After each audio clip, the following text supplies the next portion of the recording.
Down the front corner, a pass on the wing to McCrary. McCrary bounces down low for Frazier. He has the inside track on Brown and scores. Frazier got inside, and he now has 10 points for the game. Turnbull up top on the right side of Frazier. He's in the lane, takes the shot from 12, and good. 67-65 Mizzou. Charleston, Missouri is a sleepy little town with 4,700 people, fittingly located in a space of 4.7 miles. You better pay attention when you drive through downtown or you'll miss it. But Charleston has always done one thing better than most towns: win basketball games. The high school has 10 boys' state championships.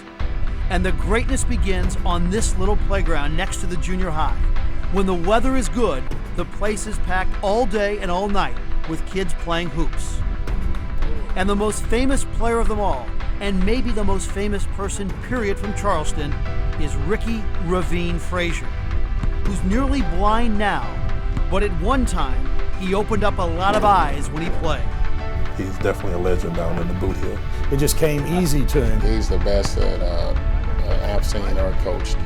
It helped Frazier grew up in the little white house that overlooked the court.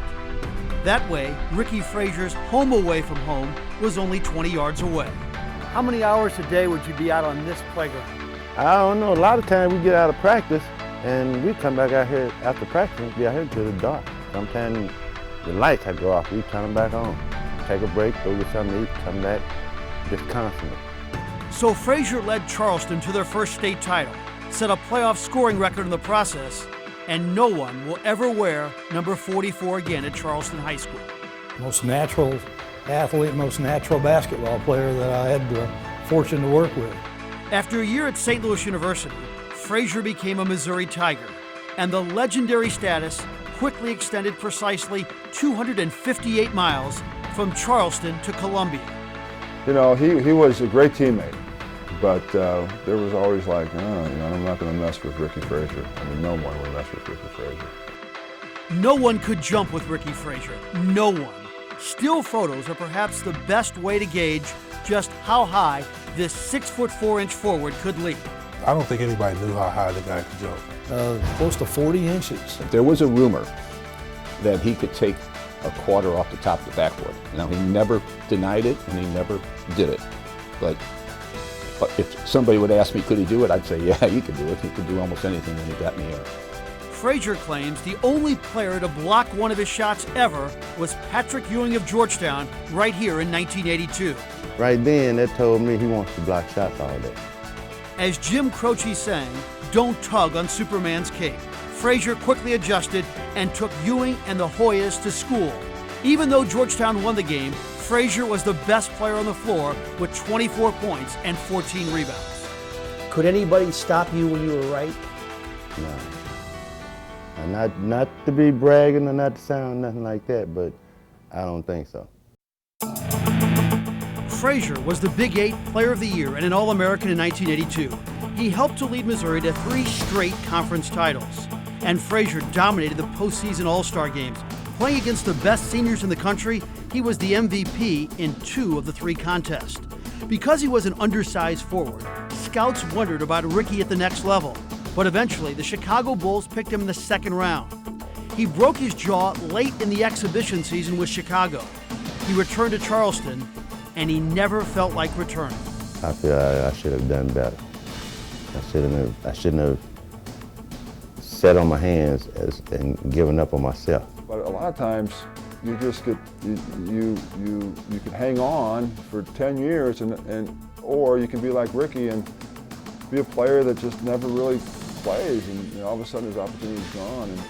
After Ricky's brief NBA career ended, he spent 1 year playing professionally in Turkey and was headed back for another when his father suddenly died, the same father who was his basketball motivating force. Ricky lost his will to play. He returned here to Charleston and basically has never left. Yeah, I felt different. It didn't really matter. I lost interest in it. I still wanted to play, but it wasn't as like it was because I had nobody to so I was playing for.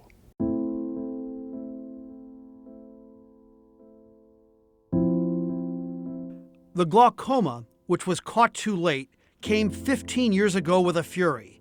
It's taken 90% of his vision in one eye and about 40% in the other. I see people, but it'd be real hard for me to tell who they are. And if it's a crowd, I go to games, I can't make out anyone, and it gives me a real bad headache trying to single somebody out. You know, I was his roommate for 2 years, and I ran into Ricky down in Cape Girardeau at what we call a Slam Fest, outdoors big tournament.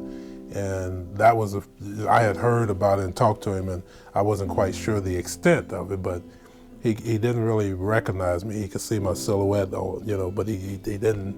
The only reason he knew I was there was because I'd say, "Hey, Rick, this is Ron."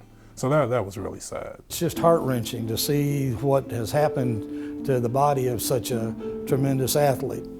Unbearable sometimes, and it stops me from doing a lot of things, you know, when you can't see what you're doing or what you're doing. So it cuts me out of a lot of living that I could be doing. Like work, which he's rarely done because of his eyesight. He's not overly sad, more reflective.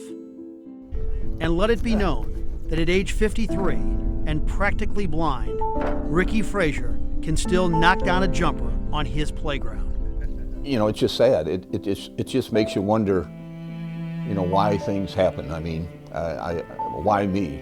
I'm sure Ricky has asked that many times.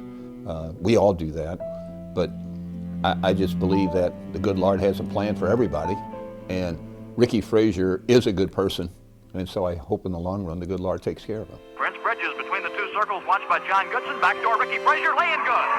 Ricky had a chance to slam it, but he just laid it over and in. Didn't want to get caught for hanging on the rim.